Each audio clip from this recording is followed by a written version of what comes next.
산타. 연인끼리 주고받는 선물. 친구들과 즐기는 파티. 그러나 당신은 이 이름을 기억하고 있나요? Silent night, holy night. 2000년 전 구약 성경의 예언대로 하나님께서 사람이 되셨습니다. Round yon earth. 그리고 구약 성경의 수백 가지 예언을 일생 동안 모두 이루셨습니다. Holy infant, so tender and mild. Sleep 이사야 53장의 예언대로 우리 대신 죽으셨고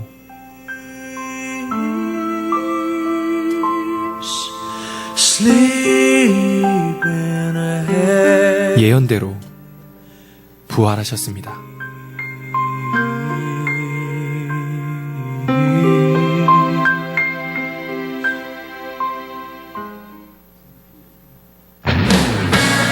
예수님께서는 모든 눈물과 죄와 죽음을 깨뜨리시고 영원한 천국을 약속하셨습니다.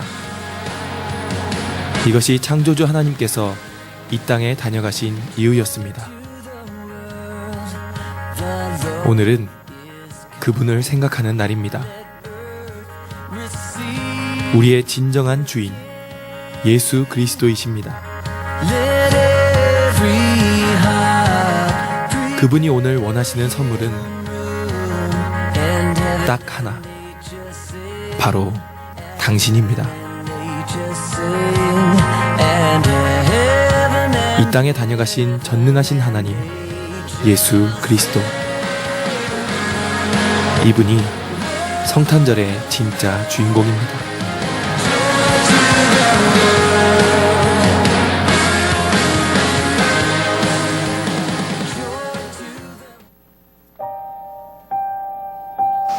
성탄의 환희, 여명을 깨고 새벽 영롱한 빛으로 암흑 세상 밝히려 고이 오신 당신. 온 우주 환호하고 별도 달도 춤추었네.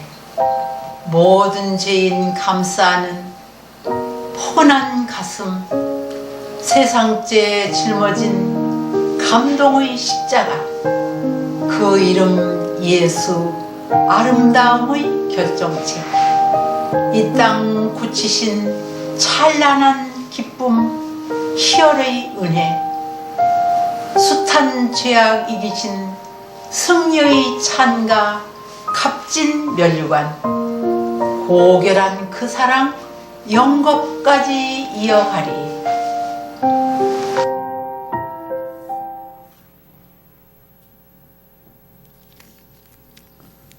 같이 자리에서 일어나셔서 거룩한 밤 찬양하겠습니다.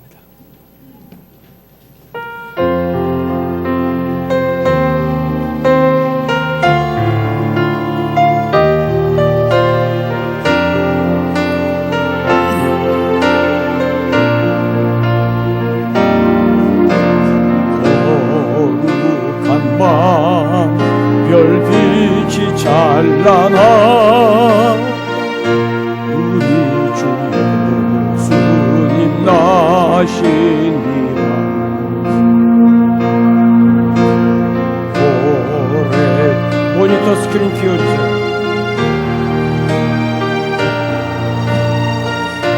헤매던 우리 위해 오셨네.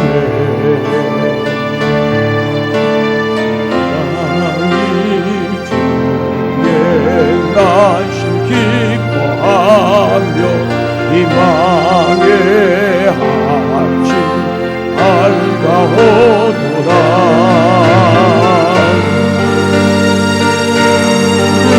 붉고 전사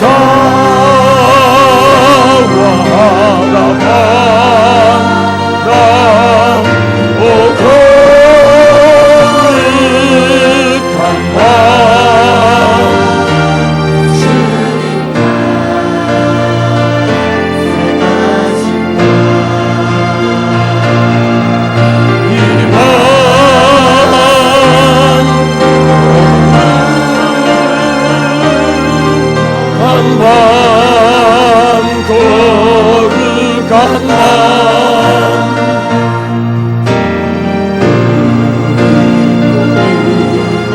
믿음의 빛을 따라 그 앞에 감사히 나아가세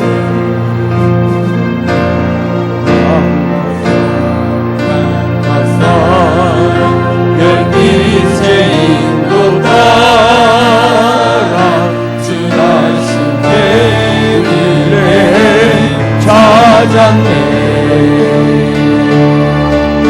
만왕의 왕이 이 땅 위에 오셔 우리의 참된 친구 되시네 우리들의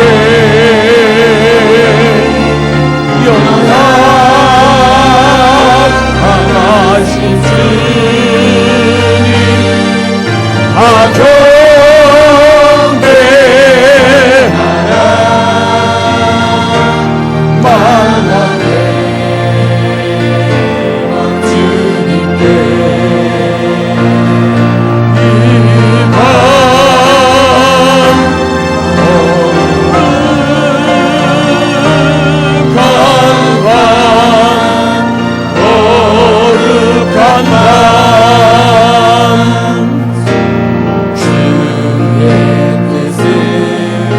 사랑과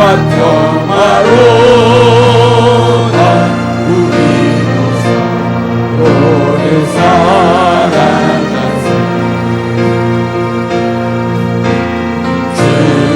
주님께서 사슬을 끊으시니 이 땅의 억눌림이 사라져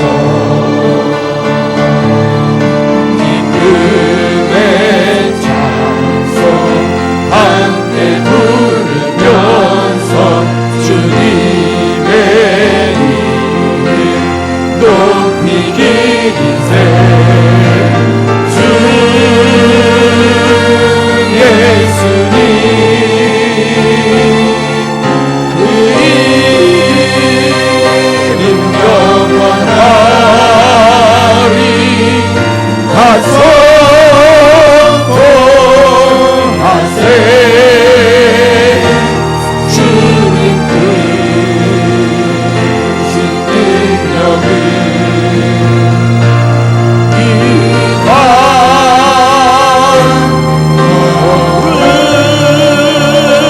거룩한 밤 거룩한 밤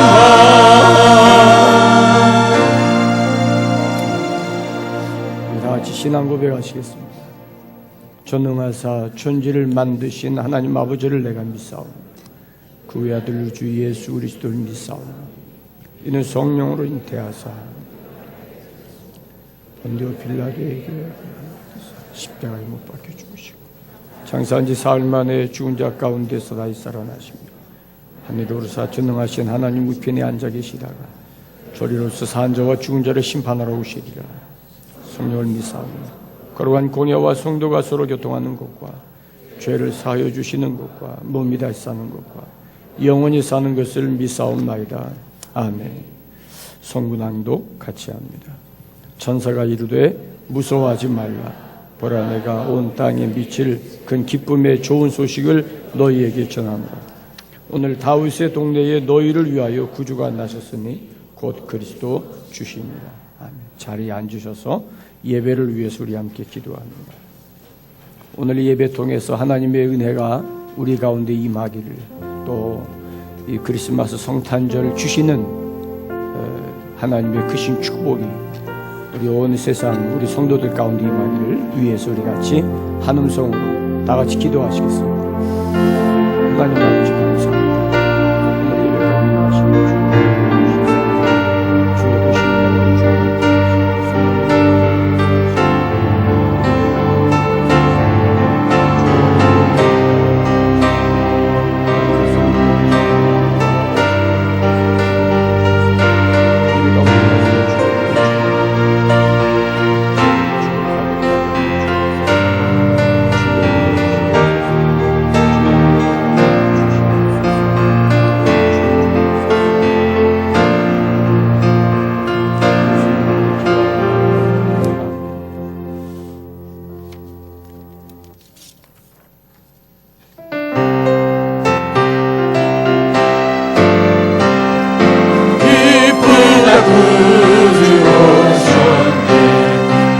백성 마지막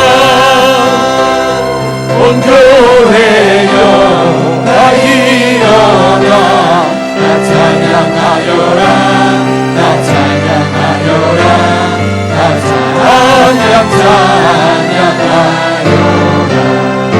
그새 주 탄생했으니 나 찬양하여라 이 세상에 만물들아 나만하여라 나만하여라 나만하여라 온 세상 죄를 사하여 주 예수 오셨네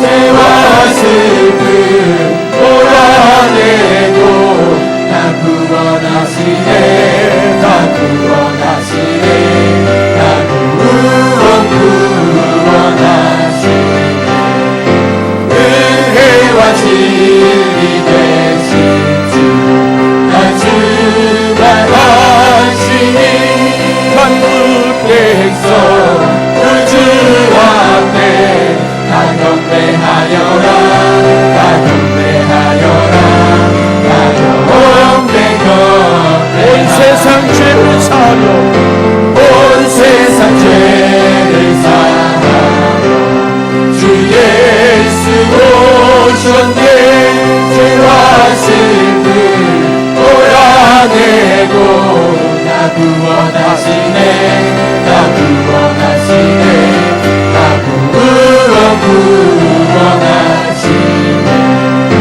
은혜와 진리 되신 주나 주관하시니 만국 백성 주 앞에 나 경배하여라 나 경배하여라 나 경배하여라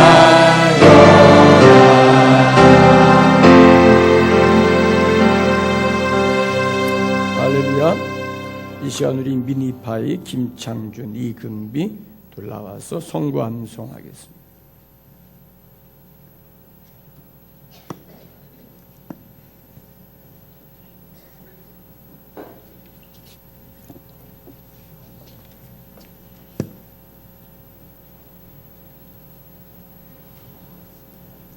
보라 처녀가 잉태하여 아들을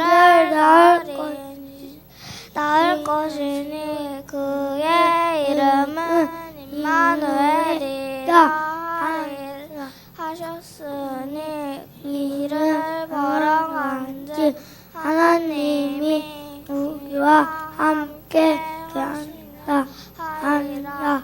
아멘.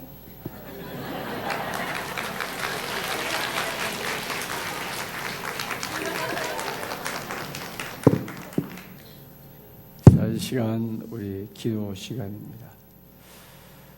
우리 드림파이 오늘 기도자들 빨리 나와서 준비하세요. 미리 나와서 준비해야지.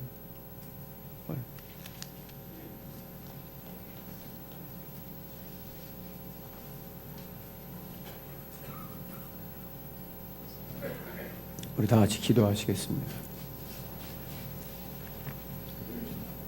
나라를 위해 기도합니다. 주님, 우리 나라를 기억해 주세요. 지금 북한과 전시 상황인 가운데 북한의 지도자에게 지혜를 허락하셔서 이 땅의 안정을 되찾게 하시고 하루빨리 통일을 이룰 수 있도록 도와주세요. 또한 정부와 국회가 모여 자신의 이익을 위함이 아닌 국민들을 위해 일하게 하시고 경제적 어려움을 주님께서 불쌍히 여겨주셔서 극복할 수 있도록 인도하여 주세요. 그리고 우리나라의 모든 교육을 주님께서 주관하셔서 올바른 교육으로 다음 세대를 준비하게 하여 주세요. 교회를 위해 기도합니다. 먼저 예수님의 탄생을 맞아 우리 교회 모든 성도님들이 더욱 축복과 은혜 받는 시간 되게 해주세요. 주님, 우리 교회가 헌당하도록 주께서 축복해 주세요. 그래서 주님, 우리의 비전인 20만 평 땅 1만 명 성도 1000개의 목장 100명의 리더, 10개의 교회 그리고 대안학교를 꿈만 꾸는 것이 아니라 이루어 주님께 영광 돌리는 교회 되게 해주세요. 주님께서 이룰 수 있도록 주관해 주세요. 또한 우리 교회 사역자 한 분 한 분을 기억해 주셔서 지치지 않는 힘 주시고 맡은 사명을 잘 감당하게 하시고 특히 말씀 전하시는 목사님을 통해 성령의 은혜가 파도처럼 우리 교회 예배 가운데 임하게 해주세요. 그리고 우리 교회 각 파이랜드 공동체를 보살펴 주셔서 곧 다가올 미래에 주님께 쓰임받는 주의 자녀들 되게 해주세요. 또한 각 파이랜드 교사분들을 통해 올바른 방향으로 잘 양육되도록 주님께서 은혜 베풀어 주세요.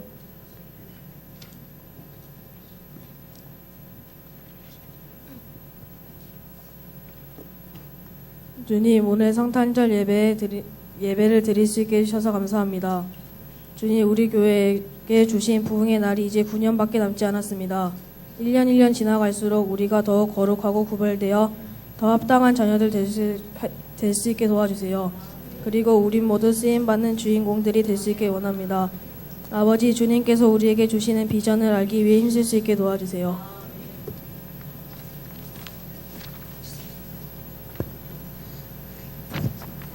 가정을 위해 기도합니다.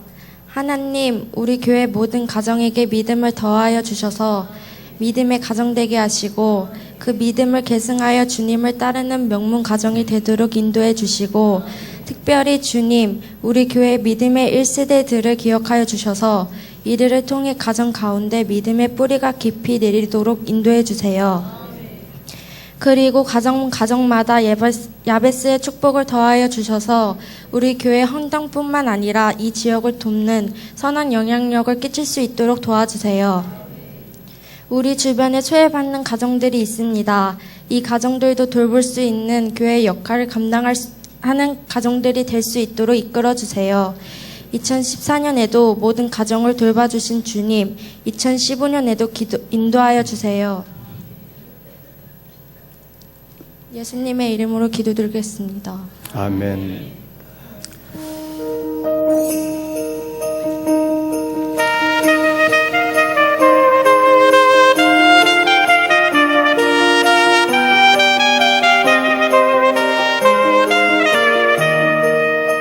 메리 크리스마스! 여기는 스위스 7위이고요. 모두들 성탄 잘 보내시고요. 특히 엄마 너무 보고 싶어요. 사랑해. 안녕하세요. 반갑습니다. 홍세훈입니다. 벌써 연말입니다. 이렇게 미국에 떨어져 있으니 한국에 떨어져 있는 가족들과 사소한 식구들이 그립습니다. 부디 이번 크리스마스 따뜻하고 즐겁게 보내셨으면 좋겠고 다가오는 2015년도 행복하게 그리고 건강하게 맞이할 수 있으면 좋겠습니다. 메리 크리스마스! 소중한 가족 여러분들 안녕하세요. 일본 카나자에 있는 김성혜입니다. 이렇게 성탄절을 맞이하여 영상으로나마 인사를 드릴 수 있게 됨에 감사를 드립니다. 성탄절은 우리들을 위하여 예수님께서 이 땅에 오신 날입니다. 그 성탄의 의미를 되새겨보는 뜻깊은 성탄절이 되시길 바라고요. 그 의미를 알지 못하는 다른 이들에게도 예수님의 탄생의 의미를 전하는 성탄절이 되었으면 좋겠습니다. 그럼 즐겁고 행복한 성탄절 되시길 바랍니다. 메리 크리스마스! 성경 봉독하겠습니다.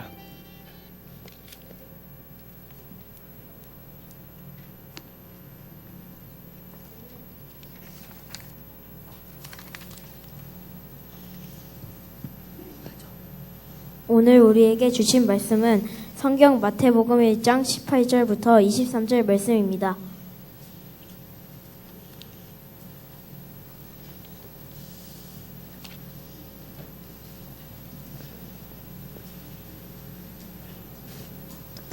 그럼 본독해 드리겠습니다.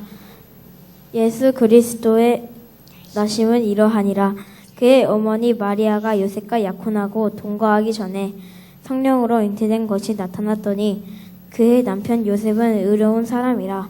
그를 드러내지 아니하고 가만히 끊고자 하여 이 일을 생각할 때에 주의 사자가 현몽하여 이르되 다윗의 자손 요셉아 네 아내 마리아 데려오기를 무서워하지 말라. 그에게 잉태된 자는 성령으로 된 것이라. 아들을 낳으리니 이름을 예수라 하라. 이는 그가 자기 백성을 그들의 죄에서 구원할 자의심이라 하니라. 이 모든 일이 된 것은 주께서 선지자로 하신 말씀을 이루려 하심이니 이르시되 보라 처녀가 잉태하여 아들을 낳을 것이요 그의 이름은 임마누엘이라 하리라 하셨으니 이를 번역한즉 하나님이 우리와 함께 계시다 함이라. 또 주신 말씀은 이사야 7장 13절로 14절 그리고 8장 8절과 10절입니다.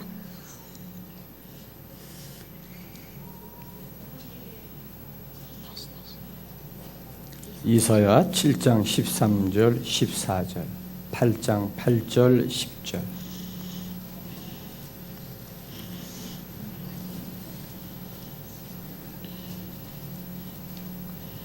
이사야 7장 13절 14절. 자, 봉독합니다. 봉독해 드리겠습니다. 이사야가 이르되 다윗의 집이여 원하건대 들을지어다. 너희가 사람들을 괴롭히고서 그것을 작은 일로 여겨 또 나의 하나님을 괴롭히려 하려느냐. 그러므로 주께서 친히 징조를 너희에게 주실 것이라. 보라 처녀가 잉태하여 아들을 낳을 것이요 그 이름을 임마누엘이라 하리라. 8장 8절 흘러 유다에 들어와서 가득하여 목에까지 미치리라. 임마누엘이여 그가 펴는 날개가 내 땅에 가득하라 하셨으니라. 10절 너희는 함께 계획하라. 그러나 끝내 이루지 못하리라. 말을 해보아라. 끝내 시행되지 못하리라. 이는 하나님이 우리와 함께 계심이니라. 아멘.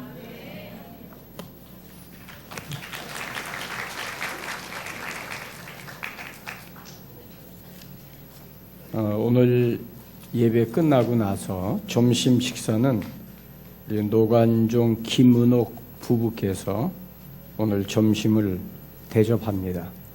그래서 끝나고 나면 내려가셔서 점심 맛있게 드시기를 바라고요. 그리고 오늘부터 시작돼서 30일까지 연말 산상 기도회가 시작이 됩니다. 또 1월 1일 있는 힐링 게이트를 준비하기 위한 기도가 되기도 하고, 한 해를 우리가 기도로 좀 이렇게 마무리할 수 있으면 좋겠다는 생각이 들어가요. 늘 매년마다 12월 마지막 주간에 우리가 상기도했었는데 금년에도 어김없이 진행합니다. 단 오늘은 저녁에 가지 않고 점심 식사하고 나서 끝나고 나면 한 2시쯤 되겠죠? 2시쯤에 출발하도록 하겠습니다. 기도원으로 직접 오실 분들은 3시까지 오시면 솔밭으로 오시면은 솔밭에서 기도를 하도록 그렇게 하겠습니다. 그리고 내일 저녁과 모레 금요일과 토요일은 그냥 예정대로 저녁 8시에 교회에서 출발하겠고요. 그리고 다음 주일도 오후 예배 끝나고 나서 기도원으로 가도록 그렇게 하겠습니다. 자, 우리 옆사람 같이 환하게 크리스마스 같은 얼굴을 가지고 인사합니다. 메리 크리스마스.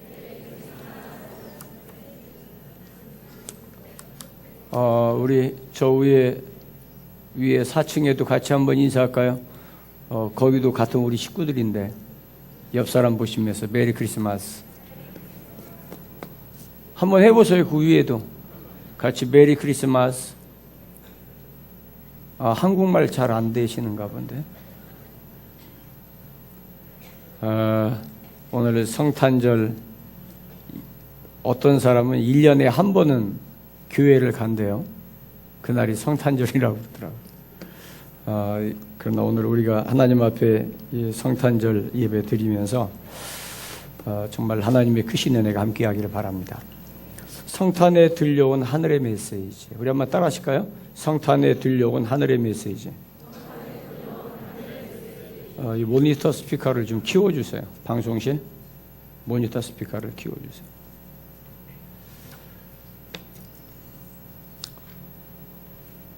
우리 저쪽에 문 잠궈주세요. 뒤에 자꾸 예배 시간에 왔다 갔다 해서 제가 거기 굉장히 신경 써요. 아주 잠궈버리세요. 못 들어오게.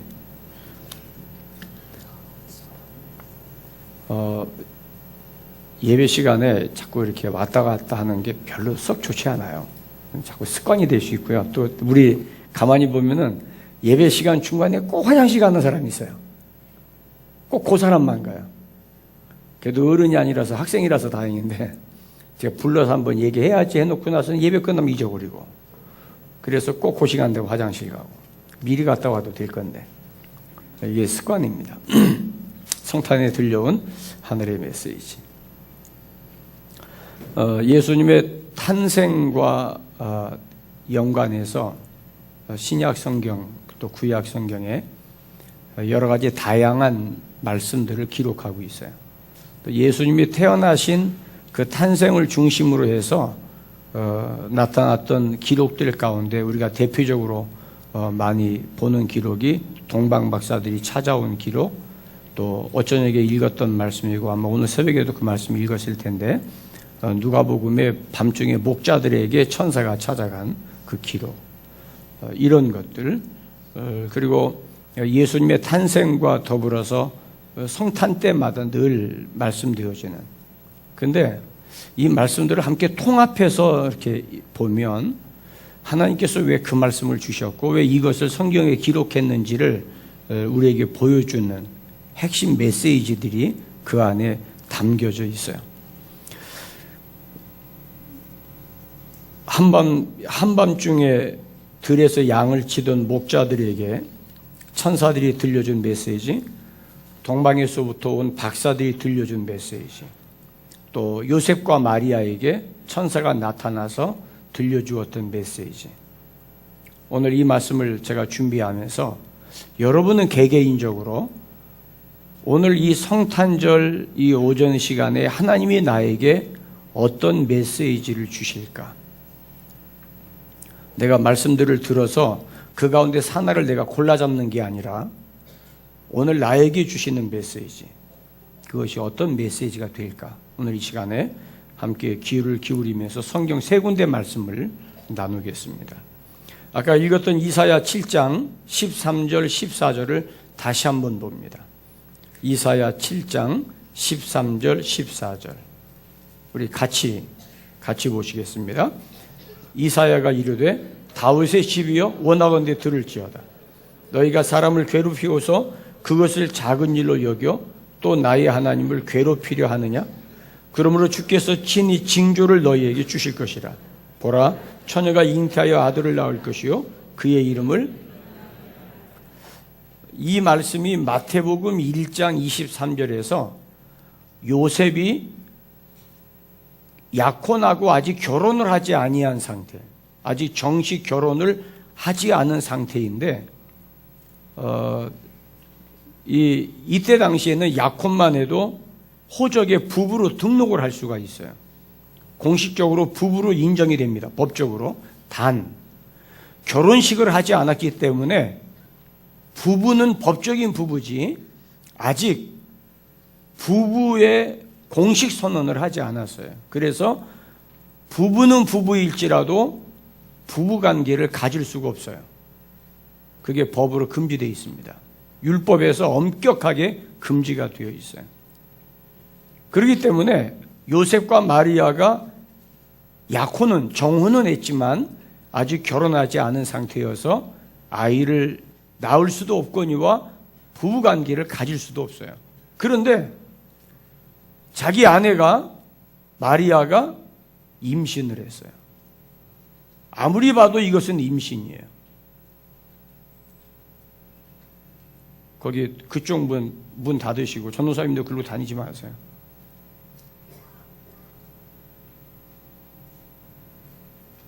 무슨 얘기하다가 내가 깜빡 잊어버렸네. 그러니까 자기 아내가 임신한 것이 밝혀지니까 요셉은 당황했죠. 분명히 우리가 정혼한 사이지 아직 저 여자하고 부부관계를 갖지 않았는데 저 여자가 임신을 했다? 임신 증후군이 나타나고 배가 불러오고 상당한 시간이 지났어요. 그러니까 요셉이 괴로운 거예요. 이거 어떻게 해야 되지? 저 여자가 분명히 누군가가 있어. 결혼은 나하고 했지만 저 여자가 좋아하는 남자가 틀림없이 있어. 그러지 않고서는 저럴 수가 없어. 그래서 참 고민을 하면서 그렇다면 조용히 저 여자를 사랑하는 사람에게로 보내야 되지 않을까, 그 생각을 하게 되었어요. 그날 저녁에 꿈에 천사가 요셉에게 나타났어요. 요셉아, 내 아내 마리아 데려오기를 두려워하지 마라. 네 아내가 지금 임신한 것은 어떤 남자와 좋아해서 임신한 게 아니야. 성령께서, 하나님의 성령으로 내 아내에게 아이를 갖게 했어. 그것은 이사야 7장에 나와 있는 이 말씀, 처녀가 잉태하여 아들을 낳으리니 그 이름을 임마누엘이라 하리라. 그 말씀은 200년 전에 이사야가 예언한 거예요. 200년이 지나고 난 뒤에 이것이 내 아내에게 이루어진 예언의 응답이란다. 하나님이 함께 할 거야. 아이를 낳으면 이름을 예수라고 지어라. 이 사건의 배경이 되었던 것이 이사야 7장이에요. 근데 이사야 7장에서 이 말씀이 나오기 전에 먼저 이사야서 7장을 이해하는 건 대단히 중요합니다. 이사야 7장에 등장하는 왕은 아하스 왕입니다. 여러분들이 잘 아시는 이사야 6장에서 우시야 왕이 죽고 난 뒤에 이사야 선자가 성전에 들어가서 높은 보좌 위에 계신 하나님을 뵙죠. 그러면서 입술을 숯불로 지지면서 누가 나를 위하여 가면 내가 누구를 보냈고 할 때 내가 여기 있나이다 나를 보내소서, 유명한 이사야 6장 뒤에 나오는 이사야 7장이에요. 이사야 7장의 주인공이 아하스 왕입니다. 이 아하스 왕이 통치하고 있을 때 아람 나라가 북이스라엘과 동맹을 맺고 유다를 공격을 합니다. 이 이야기를 들으면서 아하스 왕이 두려움이 생겼어요. 아람 나라가 이스라엘과 동맹을 맺고 유다를 공격하면 유다는 누구의 힘을 얻어야 돼요? 그래서 아하스 왕이 열왕기하에 보면 16장에 보면 아하스 왕이 오히려 아람 나라보다 더 강한 아수르에 가서 도움을 청합니다. 아수르에서 도움을 청할 때 성전 안에 있는 금 그릇을 가져다가 뇌물로 주고 아수르 왕에게 도움을 청해요. 그래서 이사야 선지자가 아하스 왕을 찾아갔어요. 자, 한번 이사야 7장 한번 잠깐 보시죠. 이사야 7장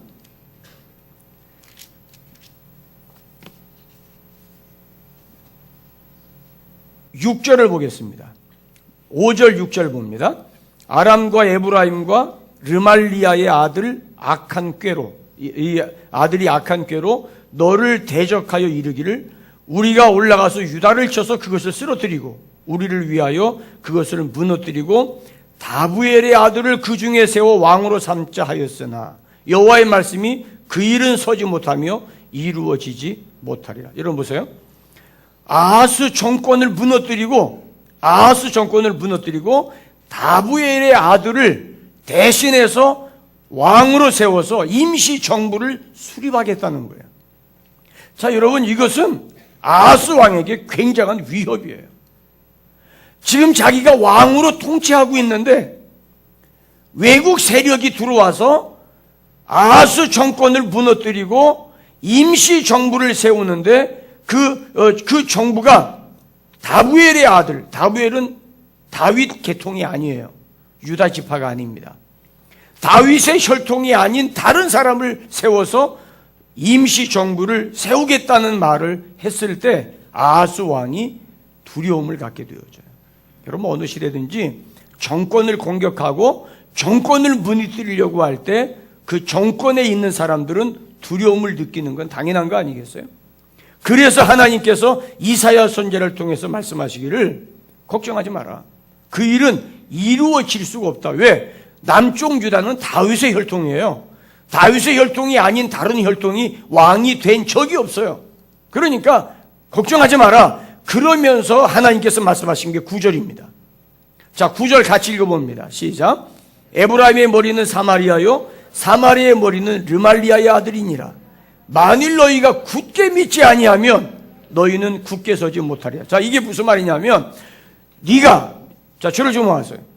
아하스, 너와 유다 전체가, 유다 백성이 믿음에 굳게 서지 않으면 이런 위협과 협박이 오고 정권을 무너뜨리고 나라 임시정부를 세우겠다고 하는 이런 혼란한, 사회적으로 정치적으로 경제적으로 혼란한 이야기를 들었을 때 네가 하나님을 믿지 아니하고 네 마음의 믿음이 흔들리면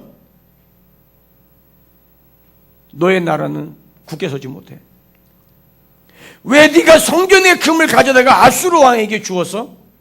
이 말은 뭐냐면 지금 아하스 왕이 하나님을 믿지 아니하고 아수르를 더 신뢰하고 있는 거예요. 그때의 하나님께서 아하스 왕에게 내가 너에게 앞으로 징조를 하나 베풀 텐데 처녀가 잉태해서 아들을 낳는 일이 생길 거야. 이름이 임마누엘이라 하리라. 임마누엘은 하나님께서 내가 너와 함께함이라. 사랑하는 여러분, 오늘 성탄절입니다. 지금 내가 있는 위치가 아하스 왕과 동일한 위치 아닌가요?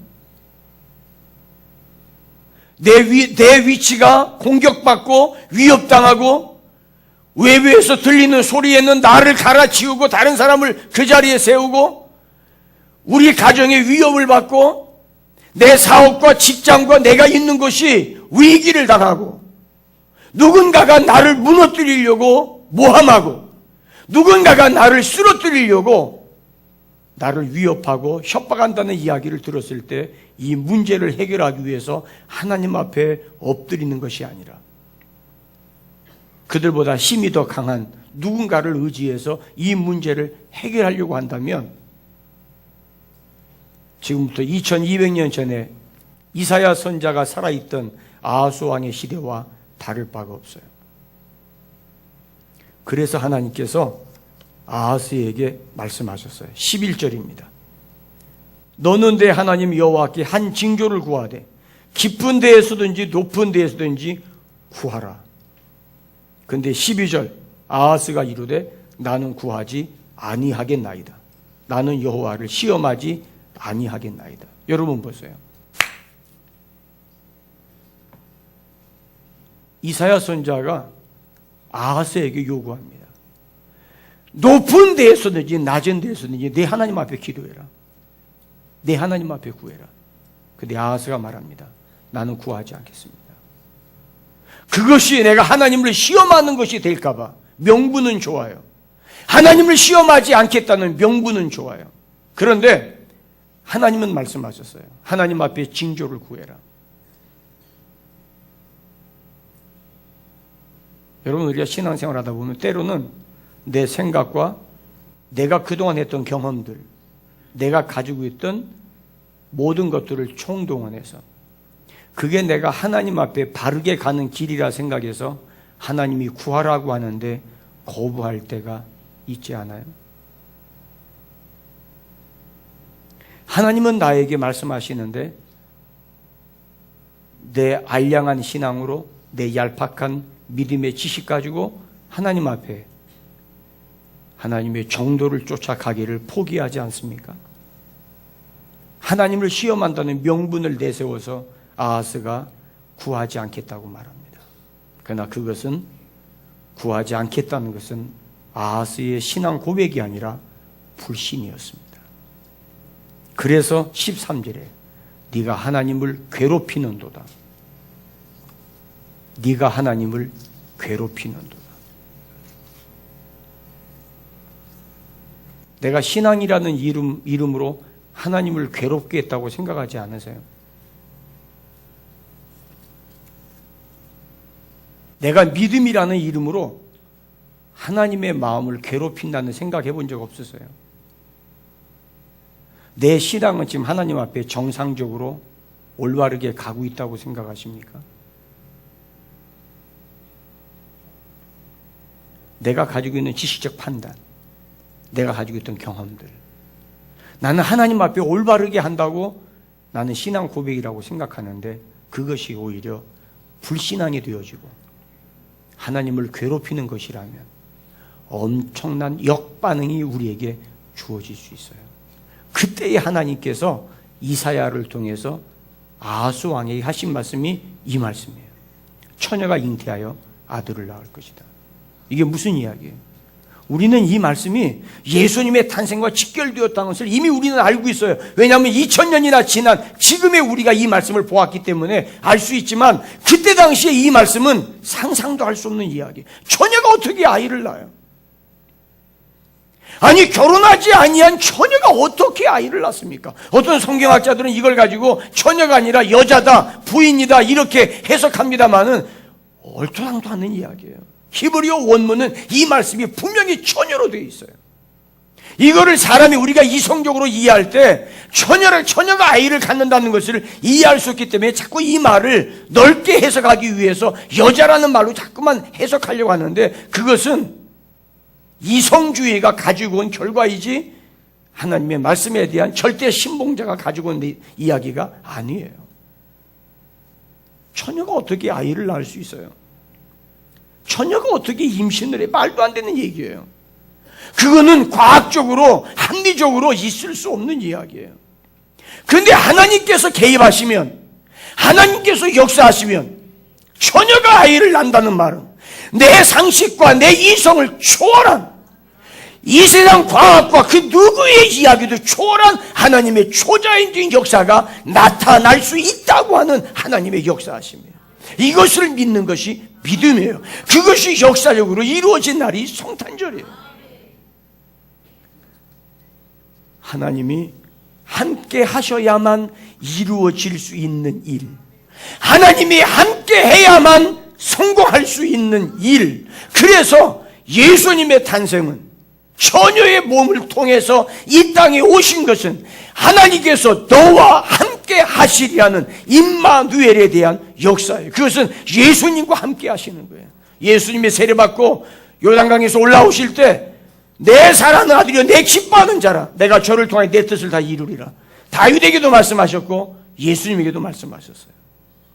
창세기 21장 22절에 아비멜렉이 아브라함에게 이야기합니다. 내가 무슨 일을 하든지 하나님이 너와 함께 계시도다. 내가 무슨 일을 하든지 하나님이 너와 함께 계시도다. 여러분, 이 말 오해하면 안 됩니다. 내가 하는 일은 어떤 일이든지 주님이 나와 함께 한다, 그런 이야기가 아니라 하나님이 나와 함께 하신다면 내가 하는 그 일은 하나님이 원하시는 그 일이라, 그 말이에요. 출애굽기 3장 12절 하나님이 이르시되 내가 반드시 너와 함께 있으리라. 내가 그 백성을 애굽에서 인도하여 낸 후에 너희가 이 산에서 하나님을 섬기리니 이것이 내가 너를 보낸 증거니라. 모세에게 하신 말씀이에요. 떨기나무 불꽃 가운데에서. 하나님이 함께하는 사람은 자기 유익을 추구하지 않아요. 정말 하나님이 나와 함께하기를 원한다면 주님이 기뻐하신 일이 무엇인가 깊게 묵상하셔야 돼요.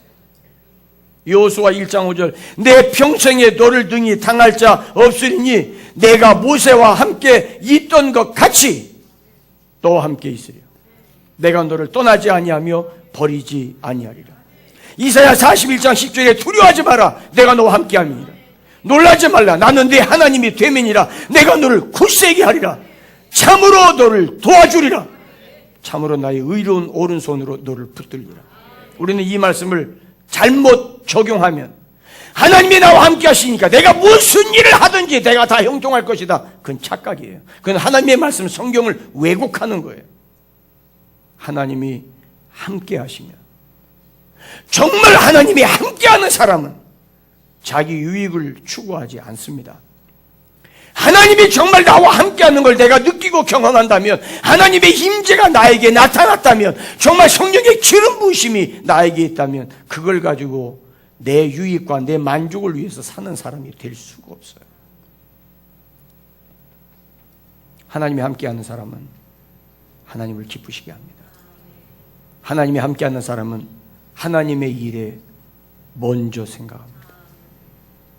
이 일을 하면 내가 얼마나 힘들고, 이 일을 하면 내가 얼마나 고통스럽고, 내가 정말 이 일을 하면 내가 얼마나 손해를 봐야 되는가, 그 일을 생각하지 않습니다. 하나님이 함께 하면 힘들던 어렵던 그 길을 떠나서 저벅저벅 주님의 그 뒤를 따라갑니다. 오른손으로 너를 반드시 붙들리라. 내가 너와 함께하리라.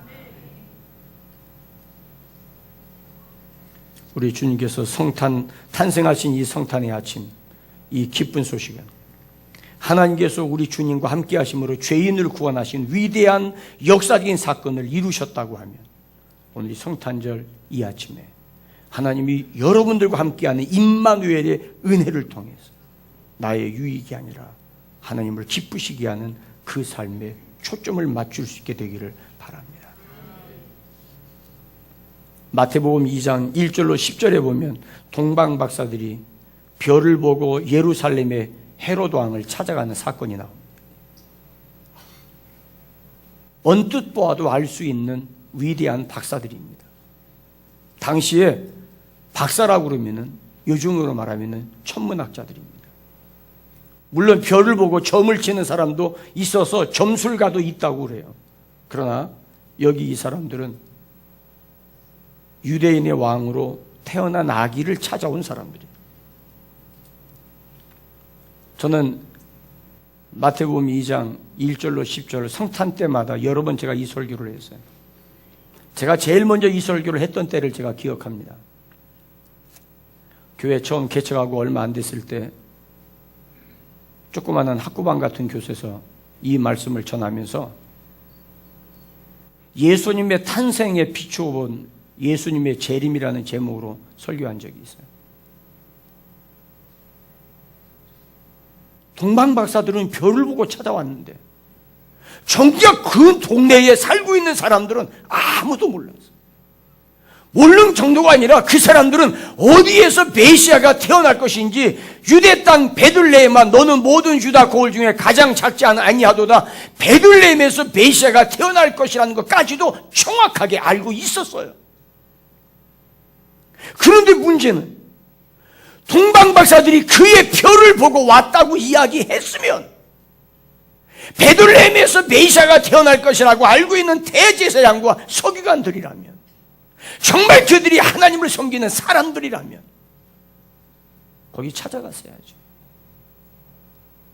달려갔어야죠.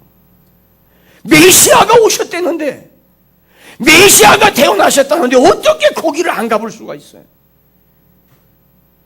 예수님이 탄생하셨다는데, 하나님의 아들이 우리를 구원하기 위해서 비로소 그렇게 기다리던, 바벨론 포로 시대 주전 570년 때부터 시작해서 500여 년 동안이나 그렇게 메시아를 기다렸는데, 그 메시아를 맞이하기 위해서 안식일을 얼마나 무섭게 지켰는데, 동방의 박사들이 유대인의 왕이 탄생하셨다고 달려왔는데, 분명히 그의 별을 보고 왔는데, 이 사람들이 허튼 짓 할 사람들이 아닌데, 천문학자들인데, 별을 연구하는 사람들인데, 이 사람들이 왔다면 틀림없이 유대인의 왕 메시아가 태어났을 거야.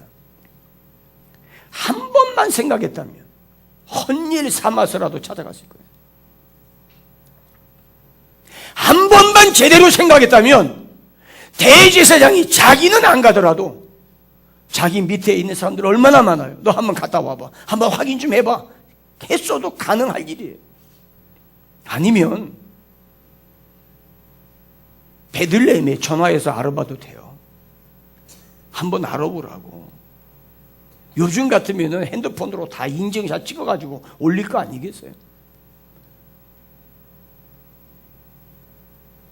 어디에서 메시아가 태어나느냐보다 중요한 것은 찾아가는 믿음의 실행력입니다. 얼마나 내가 많이 아느냐가 중요한 것이 아니라, 아는 것을 내 삶 속에서 어떻게 적용하고 어떻게 실행했느냐가 중요한 거예요.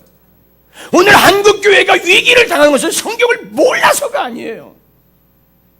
그 말씀대로 뼈를 깎고 살을 내는 아픔이 있더라도 순종하고 그 말씀대로 살아가는 것이 빈약하기 때문이에요. 어떤 사람이 그랬다잖아요. 예수 믿는 사람들은 죽으면 입만 뜰 거라고. 얼마나 창피한 일이에요. 아무도 베들레헴이라는 걸 뻔히 알면서도 찾아가지 않았어요. 물론 그럴 수도 있어요. 설마 기록된 게 사실이겠어? 그게 언제적 기록인데 그게 정말 그대로 일어난다고 넌 믿어? 너는 구약의 선자들이 예언한 게 그대로 된다고 넌 믿니? 너 지금 제정신이야? 너 교회에서 성경에서 말하는 거 목사들이 하는 얘기 너 그대로 믿냐? 너 진짜 지성인이야? 네가 한 번만 생각 좀 제대로 하면 얼마나 허구에 가득 찬 건지 모르겠어? 혹시 그런 불신앙적인 태도가 있었는지 모르죠. 아니면 태어나셨다면 언젠가 우리 구원하겠지. 내가 지금 할 일이 많고 바쁜데 꼭 가봐야 돼? 아니 내가 가면 그 아기가 잠 제대로 자겠어? 차라리 내가 안 가는 게 낫지. 이야기 들었다고 다 가봐. 그 집 어떻겠어? 그 집 어떻게 살겠어? 니마 그 강 건너지 마오. 그 할머니가 살고 있는 집 한 번 신문에 났더라. 가지 말라고. 할머니 여기 안 계시다고. 우리 한국 사람들 영화 촬영한 장소라면 기를 쓰고 가는 이 열정이 특심하셔서 거기 갈까봐 지금 할머니가 서울에 있는 딸네 집에 가 있대요. 거기 가지 마세요. 오늘 예배 끝나고 가려고 했던 분들 가지 마세요. 하나님이 하신다면 내가 가만히 있어도 다 이루어지지 않겠어? 그게 정말 하나님이 하시냐? 내가 꼭 가봐야 돼. 내가 안 가도 하나님이 구원하시겠지. 하나님 말씀대로 되겠지. 이런 생각이 혹시 있을지 모르겠어요. 사랑하는 여러분, 내 신앙의 소극적인 것, 부정적인 것, 내 신앙이 수동적인 이유가 합리화시키려고 하지 마세요. 정말 메시아를 기다렸다면 다른 사람은 몰라도 대제사장이라면 갔어야죠.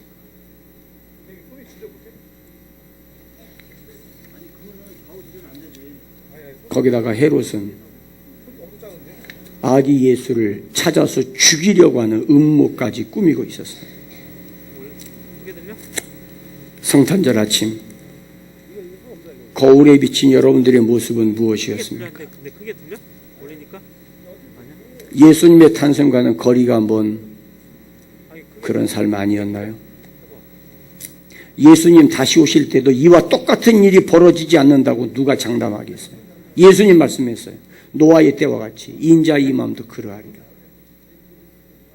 노아는 방주를 쌓아짓고 그 안으로 들어가고 있는데도 불구하고 그 시간까지도 비웃고 비아냥거리는 사람들, 비가 쏟아지는데도 여전히 먹고 사고 팔고 시집가는 사람들,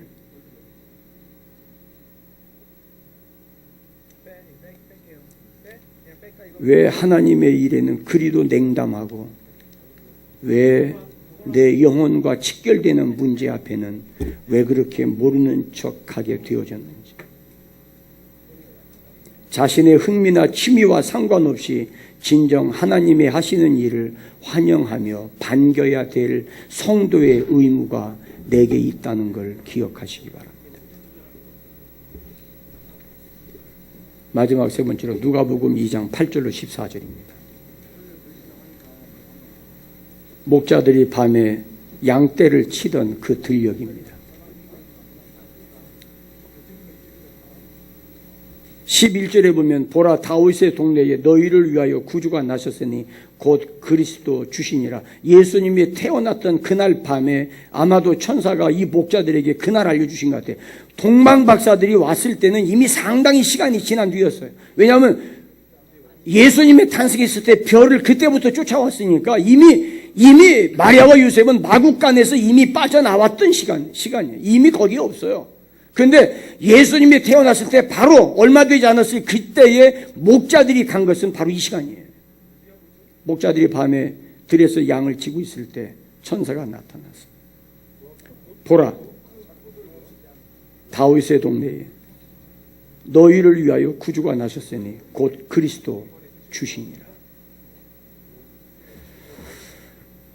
성경에서 이해되지 않는 부분이 가끔 있습니다만은 예수님의 탄생과 연관해서 이 누가복음 2장의 말씀만큼 이해되지 않는 부분이 없어요. 왜냐? 목자라고 하면 당시 시대에 사람들이 기피하는 직업이에요. 돼지 치는 것과 거의 버금할 만큼 천박한 직업입니다. 양을 치는 사람들, 목동이라고 그러면은 서로 상종하기에 달갑지 않은 직업 군에 속하는 사람들이에요. 밤이 되었어도 잠들 수 없는 사람들입니다. 맡겨진 일이라면 최선을 다해야 되는 그런 사람들이에요. 그러나 하나님께서 온 세상에 미칠 가장 기쁨의 좋은 소식을 대제사장도 아니고 서기관들도 아니고 잘났다고 뻐기는 바리새인들도 아닌 천박한 직업을 가지고 밤잠 자지 않고 양을 치고 있는 목자들에게 알려주셨어요.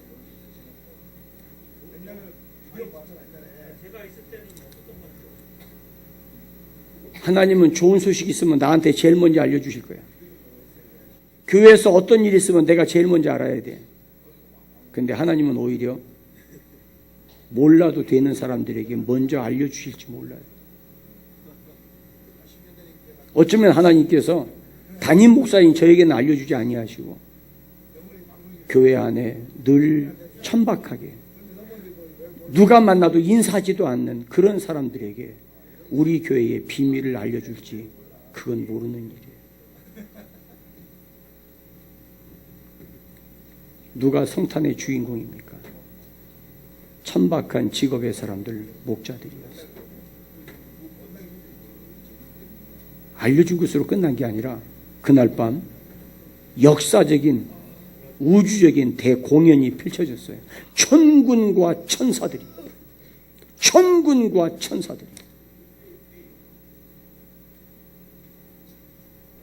크리스마스 공연을 했어요. 지극히 높은 곳에서는 하나님께 영광이에요. 땅에서는 하나님이 기뻐하시는 사람들 중에 평화로워. 제가 금년에는 성탄절 기해서 꼭 성탄 공연 좀 한번 보러 가려고 맘먹고 있다가 금년에도 결국은 꽝치고 말았습니다. 못 갔어요.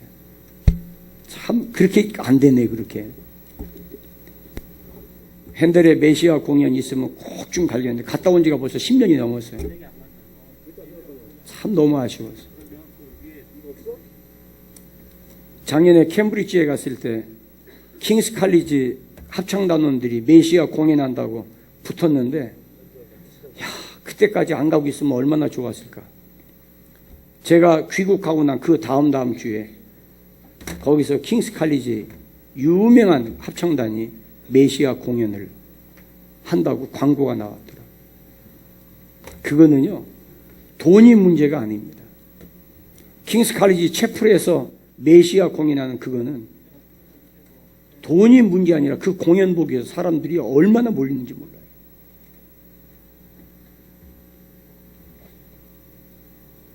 이 목자들이 음악을 알았겠어요?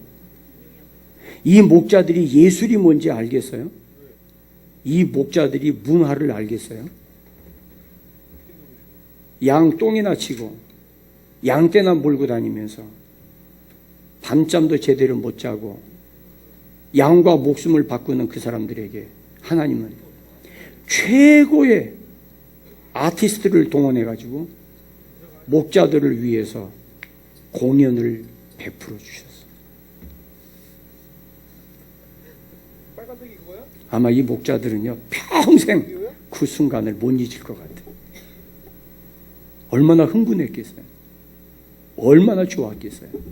그리고 목자들이 어떻게 했습니까? 그날 밤에 베들레헴을 찾아갔어요. 그날 밤에 마리아와 요셉 아기 예수를 보러 갔습니다. 기도 시간입니다. 우리 같이 2, 3분 동안 나라와 민족을 위해서, 교회를 위해서, 가정을 위해서 이 성탄에 주시는 은혜가 이 나라 이 민족에게 주여 정말 하늘의 평화를 이 민족에게 주시옵소서. 우리 교회에 하나님이 함께하는 사람들에게 그 평화가 우리 교회에 임하게 하옵소서. 여러분들의 가정에 이 은혜 주옵소서. 우리 다 같이 함께 한 2, 3분 동안 기도 시간입니다. 함께 기도하시겠습니다. 하나님 아버지 감사합니다. 주님, 숨죽이며 살아가고 있는 이 민족, 힘 있는 자에게 물려서 길을 펴지 못한 채 살아가고 있는 사람들, 주여 불쌍히 여겨주옵소서.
가장 천박했던 직업, 목자들.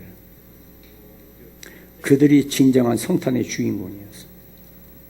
대제사장도 서기관도 가지 않은 그곳에 목자들이 찾아가서 제일 먼저 예수님의 탄생을 축하했어요.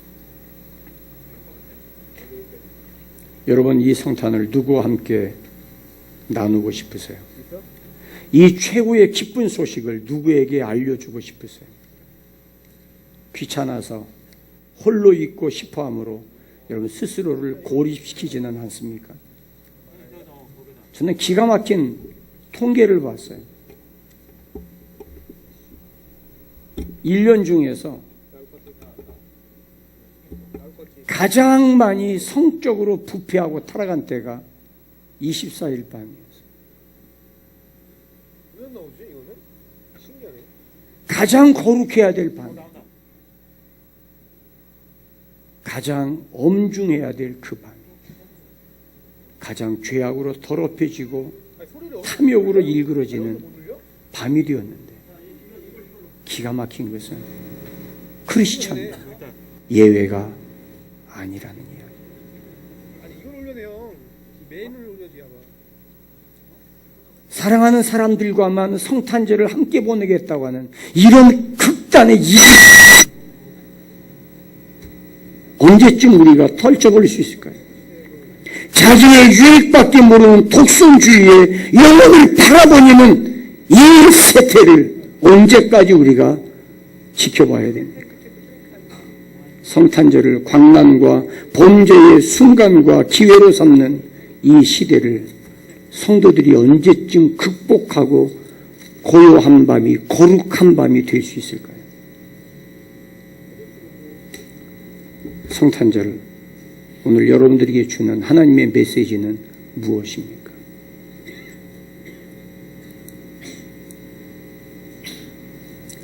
크리스마스의 기적이라고 불리는 바람찬 흥남부두 이야기가 요즘 화제거리가 되고 있어요. 국제시장이라는 영화를 통해서 흥남부두 사건이 상당히 실감있게 역사적 배경을 가지고 만들어져서 지금 국민들에게 관심을 받고 있어요. 6.25 전쟁이 일어나고 나서 1.4 때 퇴로를 차단당한 국군 1군단과 미해병 1사단 그리고 미군 10만 5천 명이 흥남이라고 하는 작은 도시에 고립이 되었어요. 1.4 때 다른 군인들은 다 지금 남쪽으로 후퇴했는데 국군 1사단과 미해병 1사단 그리고 미군 5사단이 거기에 고립이 되어서 밀려 내려오는 중공군 13만 명의 군대에 의해서 포위당하고 그대로 죽임을 당하는 위기에 처했을 때 미군이 내린 결단은 해상을 통한 탈출이었어요. 그래서 10군단장 에드워드 아몬드 장군 주축으로 해서 약 200척에 가까운 배를 동원해서 거기에 있는 10만 5천 명을 전부 남쪽으로 철수시키는 작업이 진행이 됩니다.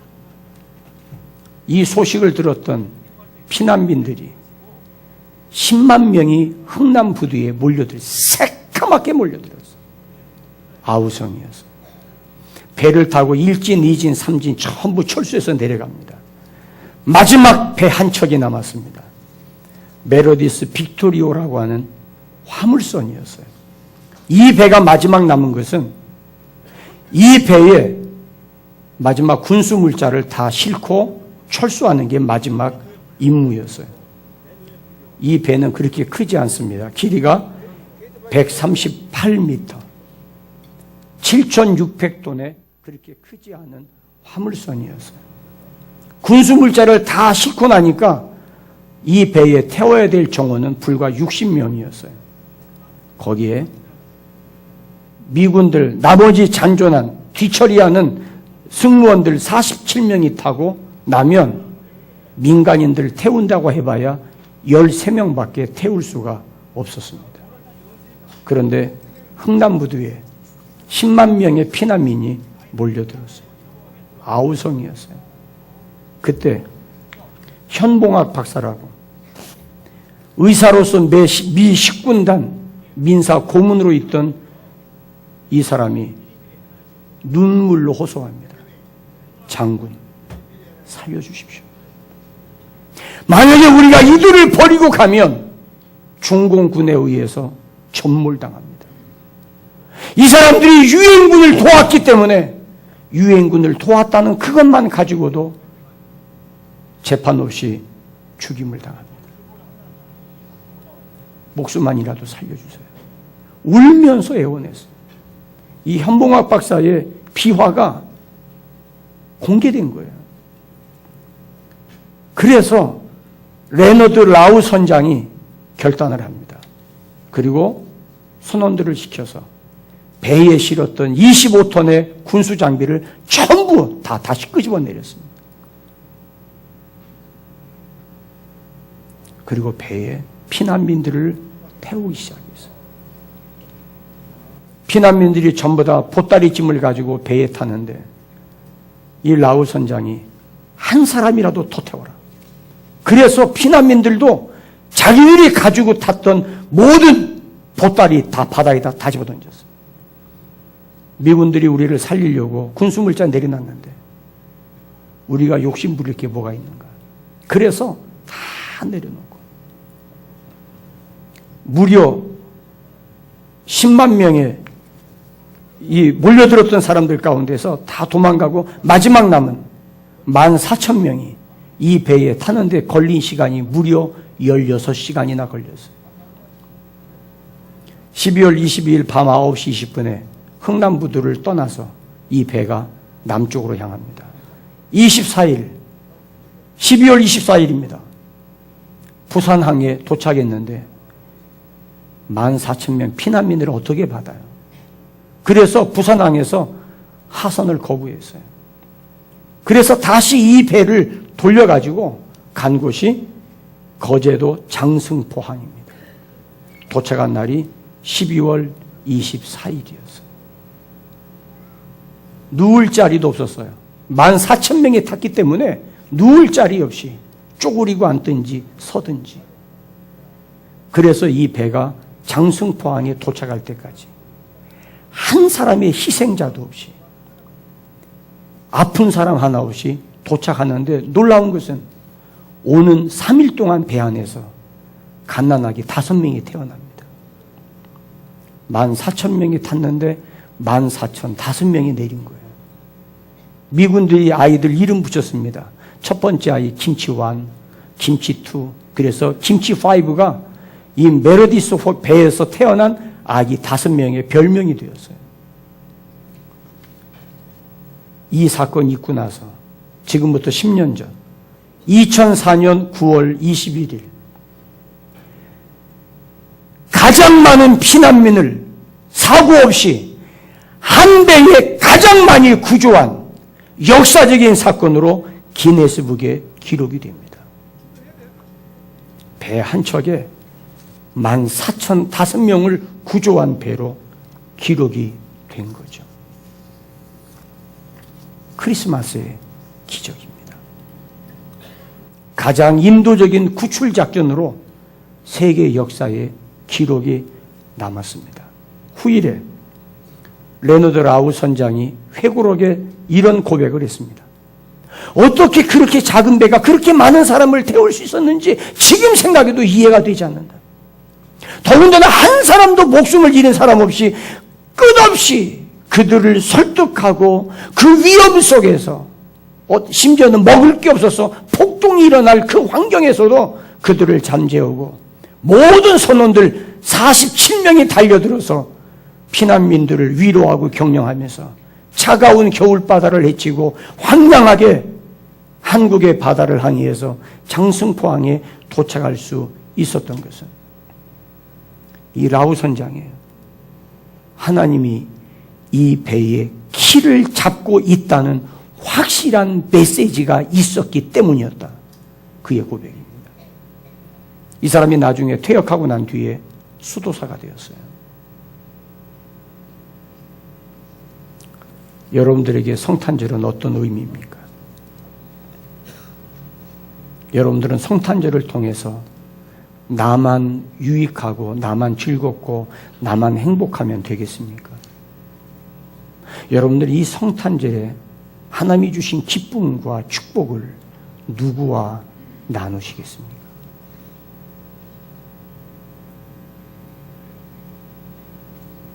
군수물자 실어야죠. 전쟁 중인데.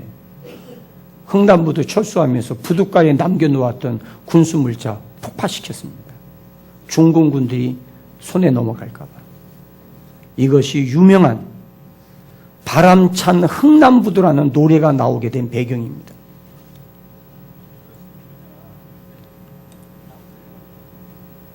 하나님의 기쁜 소식이라면 이 소식을 가슴에 안고 이 소식이 필요한 사람들을 향해서 달려갈 수 있는 여러분들의 헌신과 희생 회복해야 되지 않을까요?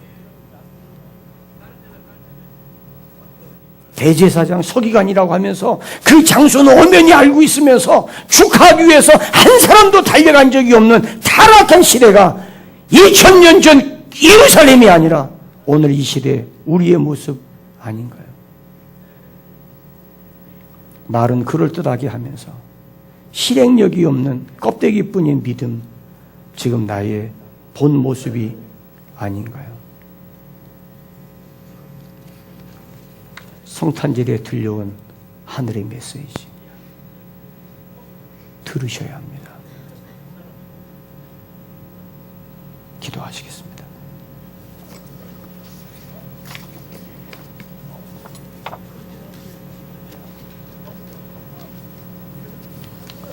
이 시간 우리 한음성으로 기도하시겠습니다.